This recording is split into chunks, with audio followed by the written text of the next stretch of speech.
Bonjour! On est le 18 décembre et on s'approche très vite de Noël. Très vite. Il reste assez peu de vidéos. Aujourd'hui, accompagné de cette hockeyeuse qui a décidé de développer avec les pires gants du monde qui permettraient de pas développer en fait, j'avais envie de vous parler de tests unitaires.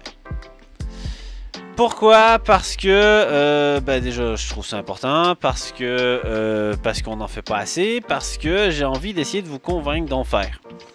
Alors on sait tous à peu près c'est quoi des tests unitaires, on n'en a pas fait beaucoup, et puis forcément, quand on est seul ou sur un projet ou quand on est dans une petite équipe, on a l'impression que les tests vont pas servir à grand chose, qu'ils vont prendre du temps et qu'après tout on teste bien avec nos doigts et qu'on pourrait quand même s'éviter ça. Sur un projet de 4 pages, peut-être que les tests unitaires c'est overkill. Peut-être que c'est comme de prendre un bulldozer pour écraser une mouche.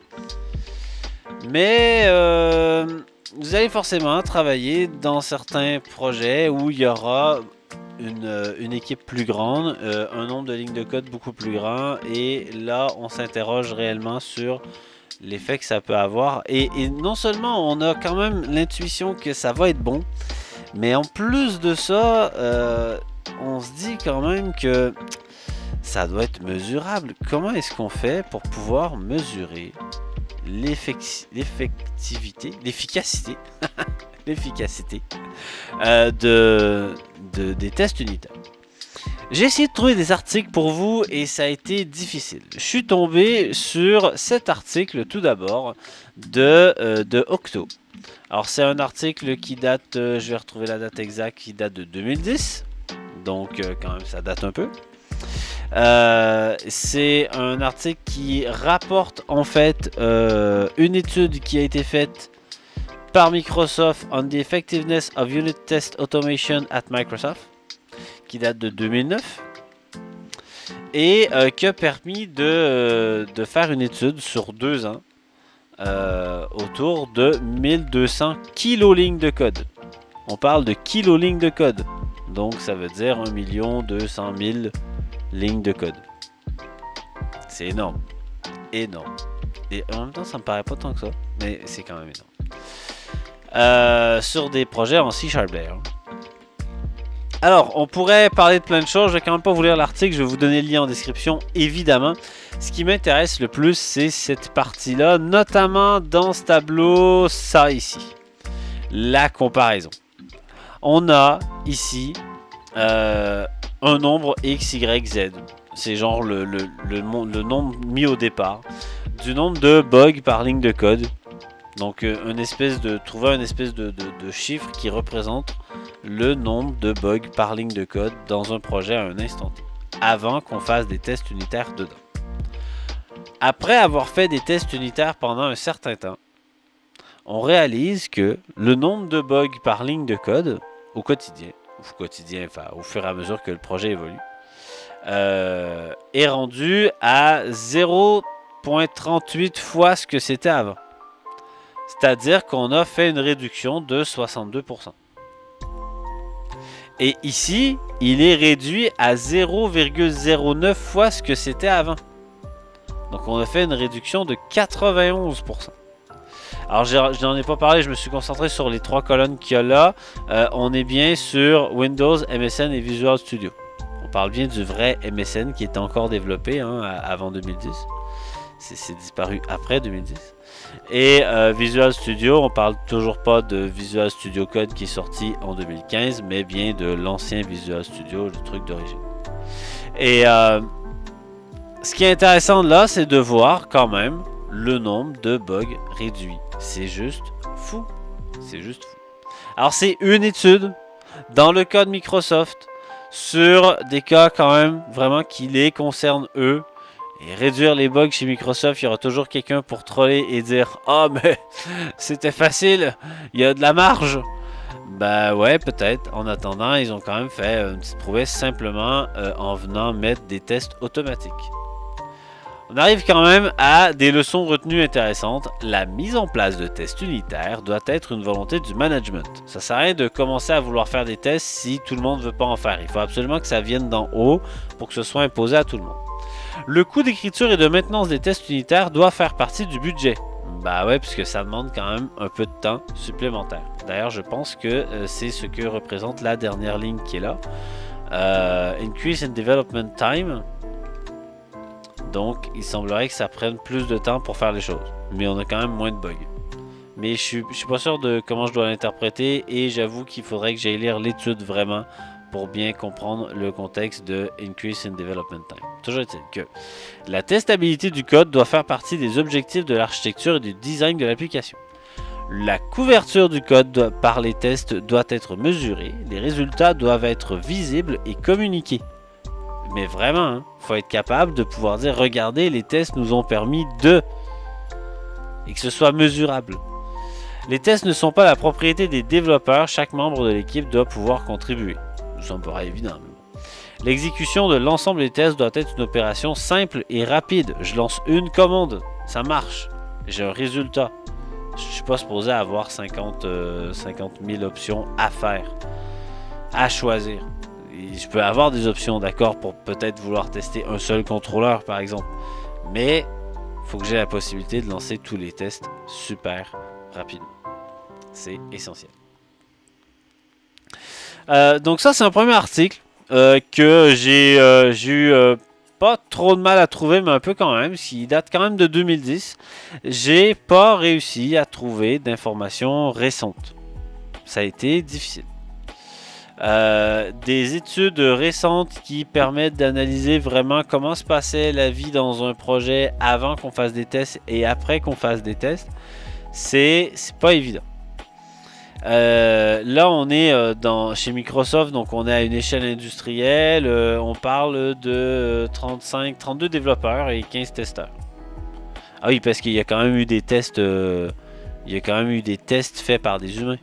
C'est pas parce qu'il y a des tests unitaires qu'on s'affranchit de tous les autres tests fonctionnels qui se font vraiment par un humain qui fait des choix et qui teste. Mais en fait, ça a permis à ces testeurs-là de faire des tests beaucoup plus proches de ce que l'utilisateur réel fait d'habitude. C'est quand même intéressant. Au lieu de faire des tests unitaires à la main, il s'est mis à faire juste des tests fonctionnels. Ok, il y a ça qui marche pas, qu'est-ce qui se passe et qui va relever les bugs. Il y a quand même des bugs, hein, évidemment. J'ai trouvé sinon un autre article. Il doit être tard. My view on measuring unit testing effectiveness.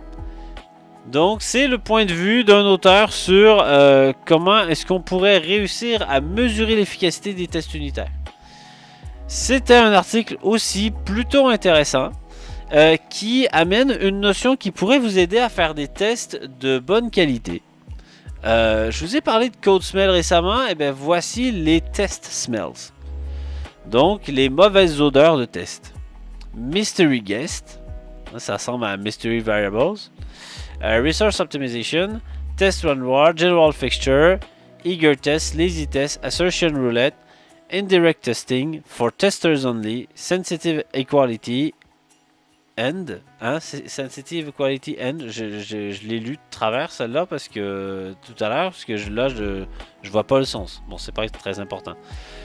Test code duplication.